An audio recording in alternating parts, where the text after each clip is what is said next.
And now, how is this for irony? The IRS just realizing that it can't afford to implement Obamacare. The IRS commissioner is saying the agency may need to sacrifice spending on other programs in order to pay for Obamacare implementation. Joining us, our political panel, the National Journal's Sam Baker, The Hill's Elise Viebeck, and Time Magazine's Michael Crawley. Michael, yikes. What's the IRS going to do? Well, they're going to have to shuffle money around, I guess. And, you know, I see this story two ways. I mean, one way to spin it is that it seems like Obamacare kind of can't do anything right, and it's one problem after another. On the other hand, you know, if the IRS is going to have less money for auditing people and catching up with you and making you pay your back taxes, it could actually be one of the few really popular things that Obamacare has brought.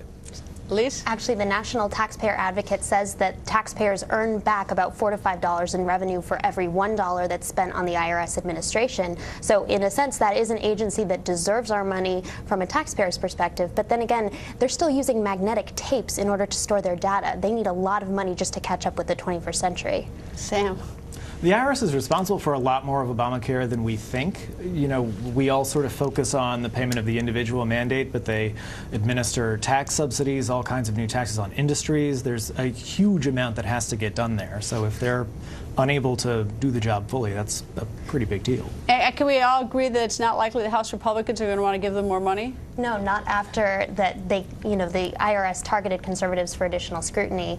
There's no way that the House Republicans are going to give them more money. Is this really a problem, or is this just sort of us, taking a look at something because the commissioner said something, Michael, and so we're all sort of seizing upon it, or is this a real problem? I think what you hear bureaucrats talk about, we're not going to have the money for this, but they usually can shuffle the money around. They find it. If it's important enough, they'll prioritize.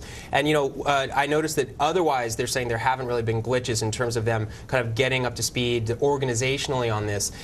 It's not a glitch-riddled thing the way the website was, for instance. At least technically it's okay. Speaking of the website, how are we doing in the back end, Elise? Has that been repaired yet? Well, insurers are still reporting that there are some problems with the 834 forms that are generating the user data. What does that mean, 834 forms? It means that when someone signs up on healthcare.gov, there's a process that sends their application information to insurance companies. And for months, insurers have said that these forms are flawed, and now they're having to work with the administration on a case-by-case basis to reconcile each individual application. So it sounds like there's some progress being made, but still a long way to go. Is the Obama administration satisfied, Sam? Do they think that, although they took a real bouncy rollout, are they satisfied now that they're on the right track, or are they still in fear?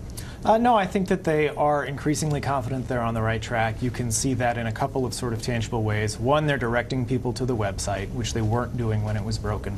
And enrollment is truly starting to pick up. They've hit about 2 million people now. A huge percentage of that came in December. So I think, they're not going to start celebrating anytime soon. There's still a lot to do. Which brings me to your article. You recently wrote that Obamacare can't possibly fail because essentially they keep diluting their standards and moving the goalposts so that no matter what, they change the success, and by diluting it, they'll always win. That's right. When you ask what constitutes success for you in the first year, the answer that you get back is Obamacare will not collapse in the first year, which is sort of, I like to think I'm a successful person, but I didn't die last year. It's just sort of a very low bar. It's an easy bar to clear. And of course, What happened to that 7 million number?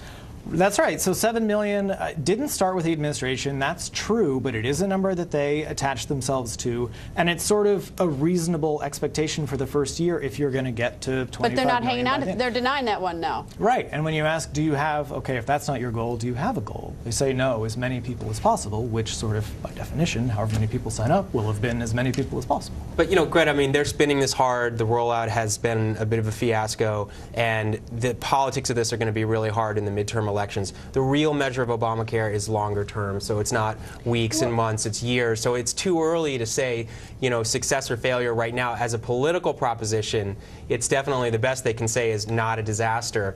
And that's a real problem coming up to the midterms, but the real measure will take some more time. But isn't one of the current real measures is the demographics, whether young, healthy people are buying into it? They deny having that data, that they can't release it. They were quick to release at the end of December that 2.1 million number of enrollees.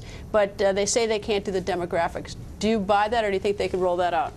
Well, I don't know how honest they're being when they say that, but I will just say that I think they may be doing that partly thinking it's early to judge, we have a number that's not a representative sample, we're going to get killed for it. But they won't even give us that number. Well, that's right. I mean, that's fair. They should be as transparent as possible. I'm just saying that the main point here is politically, it's a big problem right now headed into the midterms. The real judge of success or failure, the real test of success or failure is a longer-term thing that's going to go beyond 2014. I believe we'll have that data by the end of March, or at least in early April. Do you think they have it right now and are not telling us? No, I believe that they do probably have it, and they're not they won't telling, tell us. and So they're where is waiting that to catch up. transparency? I mean, why won't they tell us? Because just give it to us. We're big boys and big girls. I think it's a valid criticism, and it's come up many, many times, not only with HHS, but at White House press briefings. The press is starting to embrace this issue as a wider thing. So I think that by early April, we'll know. We sort of pay for the collection of the numbers, and we pay for their salaries, and we're supposed to have transparency. They work for us, and then they won't tell us something which I actually think they have, whatever the numbers may be. But anyway, let me ask you about something